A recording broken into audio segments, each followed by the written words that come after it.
जय हिंद दोस्तों, वंदे मातरम। कांग्रेस पार्टी के नेता पवन खेड़ा को सुप्रीम कोर्ट से दोस्तों अब 11,000 वोल्ट का झटका लग गया है।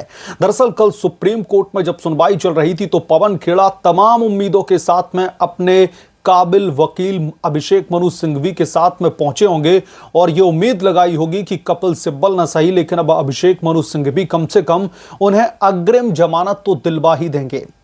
असम के मुख्यमंत्री का उन्हें जेल में सामना कम से कम नहीं करना पड़ेगा। इन तमाम उम्मीदों के साथ में गए थे, लेकिन दोस्तों सुप्रीम कोर्ट ने इन तमाम उम्मीदों पर या फिर यूं कह लीजिए कि कांग्रेस पार्टी के मंसूबों पर पानी फेर दिया है।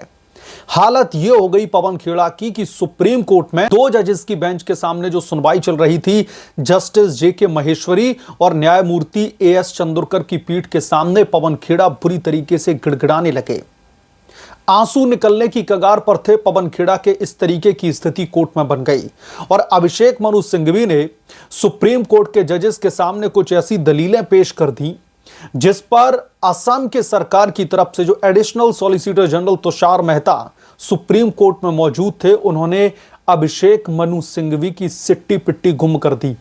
अभिषेक मनु सिंघवी की तमाम दलीलों का जोरदार तरीके से उन्होंने जवाब दिया और फिर नतीजा यह निकला कि पवन खेड़ा को सुप्रीम कोर्ट से बड़ा झटका लग गया। क्या कुछ हुआ सुप्रीम कोर्ट में, कैसे पवन खेड़ा साहब गिड़गिड़ा रहे थे जज साहिब से कि उन्हें जेल में डाल करके उनकी क्या हालत होने वाली है, इसलिए उनको अग्रिम जमानत दे दी जाए, सब कुछ डिटेल में विधिगत तरीके से इस रिपोर्ट में हम समझेंगे। आपसे गुजारिश है अगर आप लोगों को यह रिपोर्ट पसंद आए तो वीडियो को जितना हो सके ज्यादा से ज्यादा लाइक करें और शेयर करें, और अगर आप लोग चैनल पर नए हैं तो प्लीज चैनल को सब्सक्राइब करना बिल्कुल भी ना भूलें। सुप्रीम कोर्ट में सुनवाई शुरू होती है और सबसे पहले जो ओपनिंग स्टेटमेंट आती है, जो ओपनिंग दलीलें दी जाती हैं, वो दी जाती हैं पवन खेड़ा के वकील अभिषेक मनु सिंघवी की तरफ से। पवन खेड़ा सुप्रीम कोर्ट में जेके महेश्वरी और न्यायमूर्ति एस चंद्रकर की पीठ से कहते हैं कि जज साहब आप हमें बचा लीजिए, अगर आपने हमें अग्रिम जमानत नहीं दी तो हमें असम के मुख्यमंत्री पवन खेड़ा को जेल में डाल करके जलील करेंगे। जज साहब मैं जलील नहीं होना चाहता और उनका मोटिव ही है मुझे जलील करना, पुलिस वालों के साथ में बैठा करके, और हेमंत विश्व शर्मा उनको जलील करना चाहते हैं।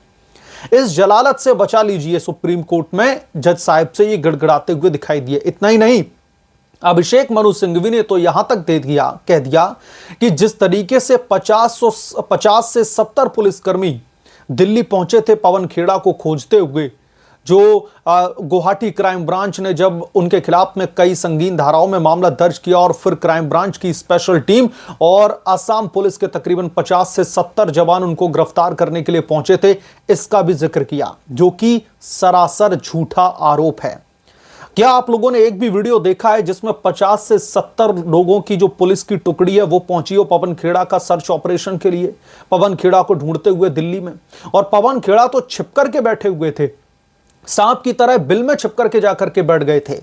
तो पवन खेड़ा के लिए 50 से 70 लोगों की टीम दिल्ली में गई है, यह सबसे बड़ा और झूठी दलील मैं कहूंगा अभिषेक मनु सिंघवी की तरफ से दी गई, क्योंकि इतने पुलिसकर्मी तो वहां पर पहुंचे ही नहीं थे। उल्टा हेमंत विश्व शर्मा ने यह आरोप लगाया था कि कुछ बड़े आला दर्जे के जो अधिकारी हैं पुलिस में, उन्होंने पवन खेड़ा के साथ में मिलकर के उनको रफू चक्कर कर दिया आसाम से। मसलन अभी हम इन मुद्दों पर बात करेंगे, अभी फिलहाल हम दलीलों की बात कर लेते हैं। इतना ही नहीं, जो अभिषेक मनु सिंघवी हैं उन्होंने यह भी कहा, गुवाहाटी हाईकोर्ट के फैसले पर सवाल खड़े कर दिए। उन्होंने सुप्रीम कोर्ट से कहा कि गुवाहाटी हाईकोर्ट ने जिस तरीके से सुनवाई के बाद में जो फैसला दिया उसमें हेमंत विश्व शर्मा की पत्नी रिंकी भुइया के ऊपर जो टिप्पणी उन्होंने की है कि एक निर्दोष महिला के ऊपर पवन खेड़ा ने अपमानजनक टिप्पणी की है, उनकी छवि को धूमिल करने की कोशिश की, उनकी प्रतिष्ठा को मिट्टी में मिलाने की कोशिश की है, तो इस पर भी अभिषेक मनु सिंघवी रोना रोते हुए दिखाई दिए सुप्रीम कोर्ट में जज साहिब के सामने कि गुवाहाटी हाईकोर्ट ने तो केस शुरू होने से पहले ही फैसला सुना दिया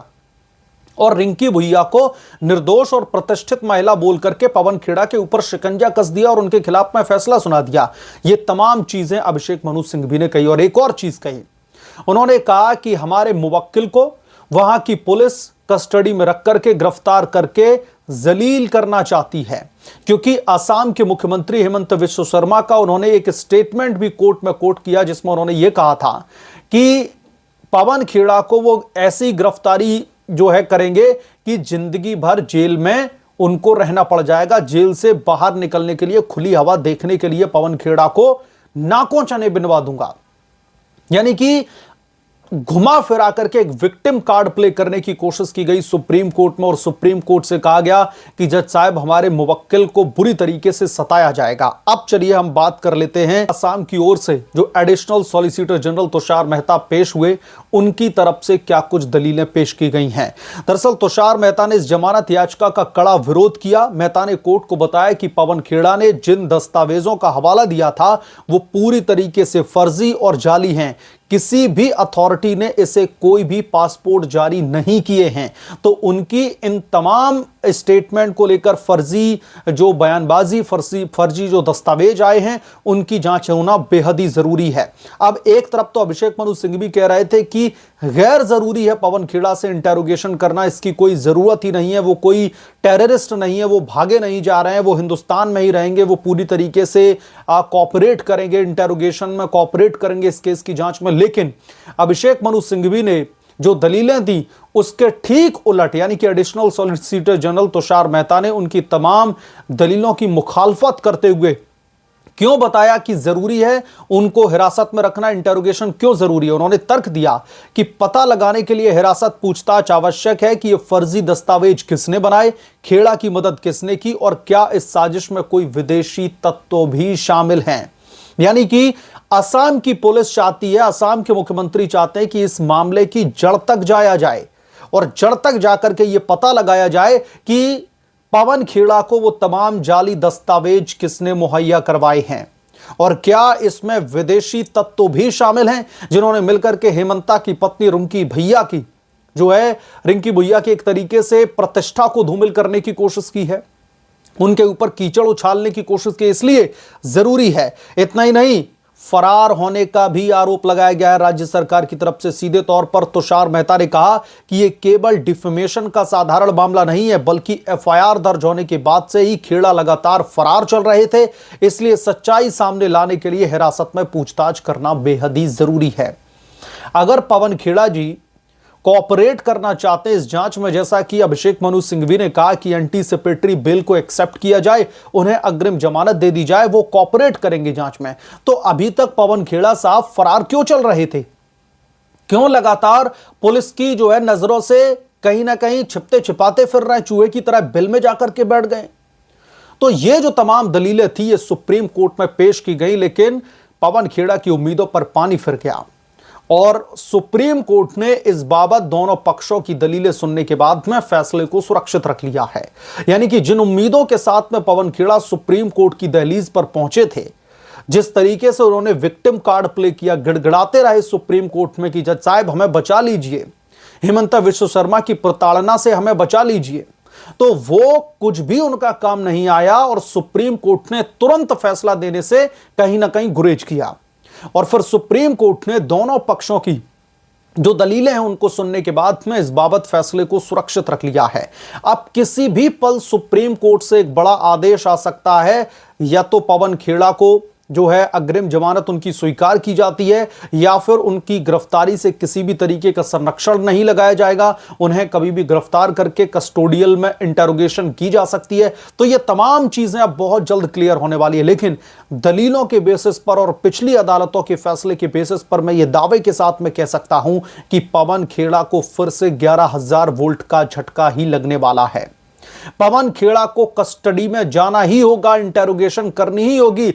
भले ही न्यायमूर्ति जो 2 जजेस की पीठ थी जिनका मैंने जिक्र किया था, न्यायमूर्ति महेश्वरी और एएस चंद्रकर की पीठ के सामने भले ही गिड़गिड़ाते रहे पवन खेड़ा, लेकिन जज साहिब के ऊपर इसका कोई असर पड़ा नहीं। बहरहाल इस मामले पर आप क्या सोचते हैं, आपकी क्या राय है, हमें कमेंट करके जरूर बताएं।